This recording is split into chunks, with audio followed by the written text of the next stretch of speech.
Scene 1, echo, take 1. Market. It's so important when you're talking about representation of trans and queer people that there is power in the storytelling both in front of the camera and behind the camera. Turnover, please! There's a lot of talent that's undiscovered in Perth. We're all here to do one thing, and that's to bring a great story to life on the big screen. Crushing the status quo. Quiet on set, going for a take. And shattering glass ceilings. As Western Australia's screen industry thrives, the rising stars of Pollywood are its ambitious young filmmakers. We're definitely well placed here in that, we don't have any COVID sort of happening at the moment. So as long as that continues, I think we'll be very competitive. Dr. Kath Dooley is a senior lecturer in theatre, screen and immersive media at Curtin University with research interests in gender diversity on and off screen. All the sort of social movements of the recent years like Me Too and Oscars So White, these have really made people look harder at, the type of films that we are seeing on our screens and the types of films that are getting nominated for awards.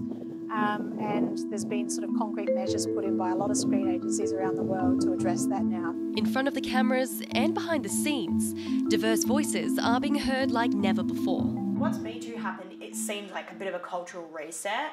And now all the funding is sort of geared towards making sure that people from diverse backgrounds everywhere are being able to tell diverse stories, but also have that diversity reflected behind the camera. Males in the past have been given that opportunity again and again and again, and it's time for women and people of colour and trans people and disabled people to have that same opportunity. Frances Elliott spent the past 6 years directing, writing, editing and co-producing a feature documentary called Girl Like You. It follows a couple's journey as one partner transitions gender from male to female. It's a love story which is about identity and gender and self-sacrifice.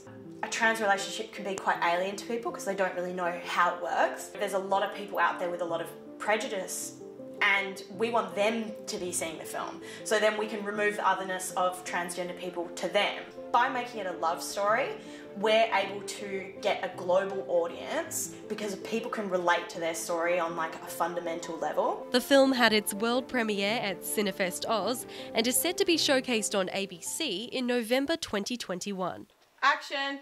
I think it's so important when you're telling stories of a different ethnicity or culture or heritage that isn't your own, that you seek the stories of people that belong to that culture.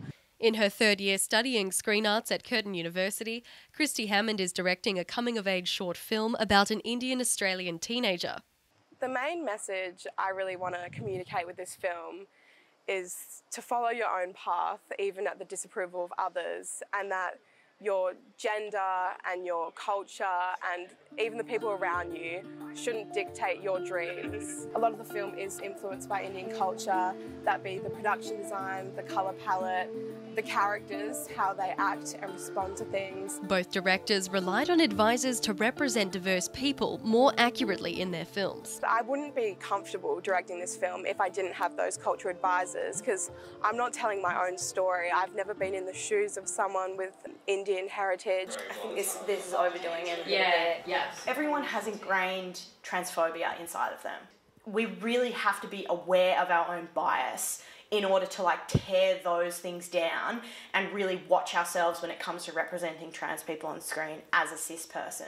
Thank you everyone, thank you everywhere. Having access to professional industry equipment and working with industry professionals, it was such a great experience to go from a student filmmaker to an independent filmmaker. With talent and ambition, Aaron Attiwell spent the past 2 years directing an historical drama short film exploring true stories from 8 Holocaust survivors. During my research for this project, I noticed, speaking to the ABC, there's this rise of anti-Semitism, primarily in Australia, so obviously, seeing that sort of encouraged me to develop this film to make people aware of that. At just 21, he has achieved his goal of having his film showcased by Australian public schools as part of Year 11 and 12 modern history courses. He also worked alongside Chloe Evanson as an assistant director on the set of a feature film shot in Esperance about Australian soldiers fighting in the First World War. I was the only female assistant director on Before Dawn. On set, I would basically lead the actors through makeup, costume,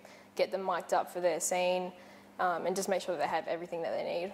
We had quite a few females around set in the crew, but there could have been more, I believe. It's harder to get experience because of that smaller voice that we have. Since Screen Australia's Gender Matters Task Force began, more women have become film producers, directors and writers across the country. In feature dramas, just over a quarter of these roles were filled by women 5 years ago. That number jumped to 52% in 2019 to 2020.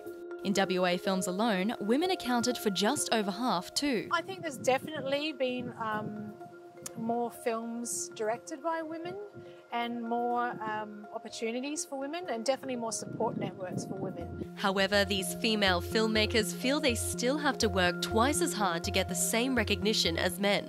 Being a female in a position of power, I feel that I definitely don't receive the same respect or credit that males do in that authority position. Drama films described as boys' clubs behind the scenes. Even though I was director, even though I'd already got the funding and I'd written the script and I'd sort of earned the position that I was in, once you arrive on set, you almost have to prove yourself to everyone again, because you sort of don't have the instant respect that some of the male directors have. The gap runs deep, with female film students at university often missing out on key creative roles. I got more writing done in my university time than directing, because it was always like, no, I'm going to direct it. And it was like their voice was heard more than ours. There's still far lower numbers of female students putting their hand up for cinematography, sound recording or editing, picture editing. These are still really sort of male dominated.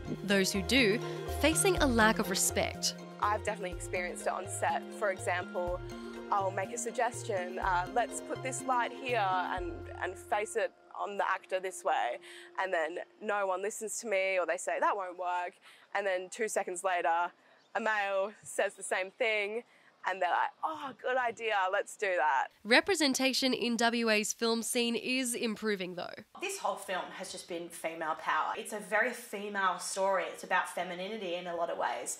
And I think, that helps the fact that everyone who created this film is female. There are hopes this industry will continue to flourish, with a world-class film studio set to be built in Fremantle soon. All of those major productions, the franchise movies and stuff from the US, they really are looking for someone that has studio facilities and the big sort of landscapes that they can work with. So WA's got those big landscapes, but it's just missing that studio. So it'll be really, I think, important for the local industry. Now that we're locked in, the whole industry is realising how many talented people are in WA, and we don't actually need to go over east. However, once borders reopen, it may be a different story. It's all great training to be in the screen industries, but unless there's a constant, turnover of work that can keep you employed, people won't stay here. Jenny Shon, Curtin News.